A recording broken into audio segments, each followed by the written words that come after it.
I'm Kathryn and welcome to Book Dissect, where I take the best and worst from books to help you be a better writer. Today I'm reviewing Nightblade by Garrett Robinson. Let's start with a disclaimer, guys. This will have spoilers. I'm gonna ruin the book, so if you're not into that, maybe stop, go read the book.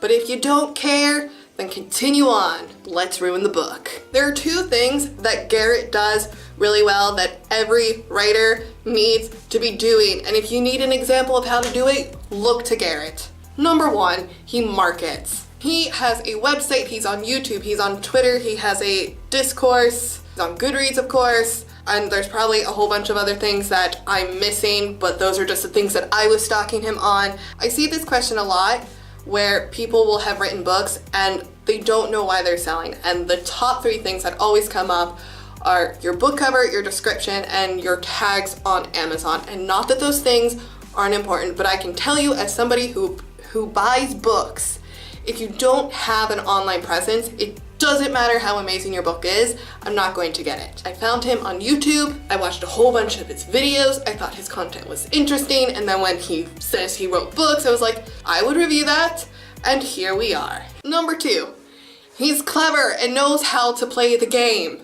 Garrett made a video where he discussed his experience of receiving negative feedback on his novels, and he had such a positive attitude that I thought, well, if I read the book and I didn't like it, he probably wouldn't completely try and destroy me. And I feel like if you're a writer, you need to accept not everybody's going to like your book. The only way you can come out of it smelling like roses is to be positive and constructive, even if the critique that you receive isn't a critique, it's just like poo-poo. Just positive attitude, guys. It's like, it's karma. Just put the positivity out there. Be an awesome person and people will get your books. Let's get into the negative crap that I didn't like about this book, because I'm one of those people who judge books based on what other people don't like about them. First problem up is the genre, which is targeted at new audience, which is people between 18 and 30 years old, which I'm in that target audience, and I have to say I don't agree with that target audience, because the whole time I was reading this book I kept thinking I feel like I would have enjoyed it better back when I was in high school or even middle school. At least for me,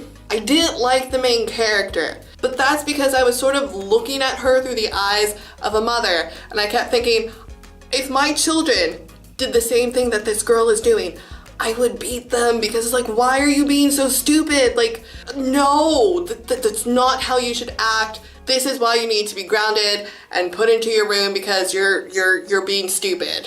In the beginning of the scene, she's chopping wood and she sees a guy like running in the woods, and her go-to reaction is to chase him down. And I was reading this thinking, girl has never seen a horror movie, she's gonna die. I'm still angry about this, because it's sort of like if somebody came up and offered your kid candy and they got into the car. Like, no, you're not supposed to do that. That's stupid. Don't do it. Number two are the editors. After the second page, I thought that Garrett didn't get any editors, and just based on the level of professionalism that he presented on YouTube, on Facebook, and just in general with everything that he does, I was genuinely surprised that he didn't get any editors. And I was thinking, well, this is the first book, and I know that when you're an indie author, sometimes you can't afford things. But then I checked. He had two editors. I'm at a loss of how three people, because you have to consider that Garrett probably went through and edited it, then a second person, and then a third person edited it. I don't understand how there can be so many grammatical mistakes that were missed. I don't understand it. Because presumably he paid money to these people. They should have done a better job. And so for me, it made reading the book a bit tedious, because it made the sentences unclear. So I would have to read them a couple times to try and figure out, like, what is he trying to say? Because it's unclear based on the way that it's written. And I don't understand how that happened. Like, there were two editors. No. So I guess the takeaway from this is, if you're an indie author, really, really, really investigate who is editing your books, because unfortunately there are so many people who are editors who took English in high school and they're like, I can be an editor, and they can't. They just can't. Things that I really liked about this book, that you should definitely get this book because it's amazing. Similes!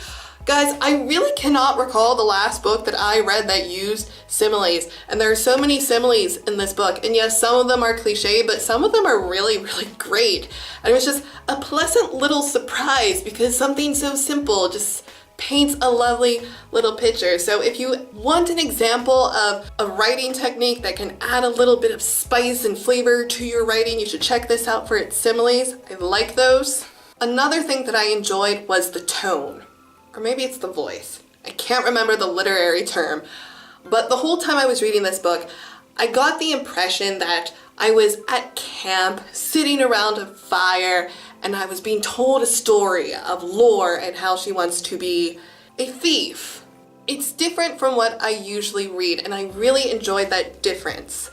The only problem is that because of that, sometimes the sentences were chunkier and the reading got tedious, and so I would need to take breaks from time to time, but I thought it was an interesting take on how to tell a story, and I enjoyed that. So if you want to check out a different way to voice or tone your story, you should get the book. There's are some for your information, because this is going to be like personal preference stuff, but you should be aware that the book starts slow. Second thing that you should be aware of is the dialogue is really formal.